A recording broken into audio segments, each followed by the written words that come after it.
అస్సలాము అలైకుం వరహ్మతుల్లాహి వబరకాతుహు అఊజు బిల్లాహి మినష్ షైతానిర్ రజీం బిస్మిల్లాహిర్ రహ్మానిర్ రహీం. ఖురాన్ మరియు హదీస్ల ఆధారంగా ఇస్లాంలో సిలా రెహ్మే గురించి మనం ఇప్పుడు తెలుసుకోబోతూ ఉన్నాము.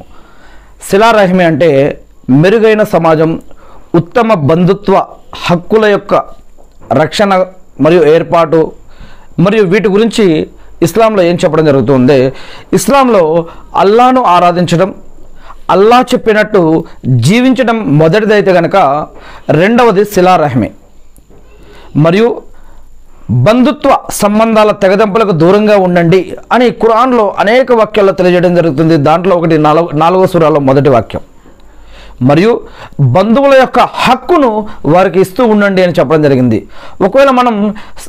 ఒకవేళ జకాత్ ఇవ్వాలి అనుకుంటే ముందుగా మీ యొక్క బంధుత్వంలో ఉన్నటువంటి పేదవారు ఎవరైతే ఉన్నారో వారికి ఇవ్వండి అని చెప్పడం కూడా జరిగింది. ఇకపోతే అల్లా కలపమని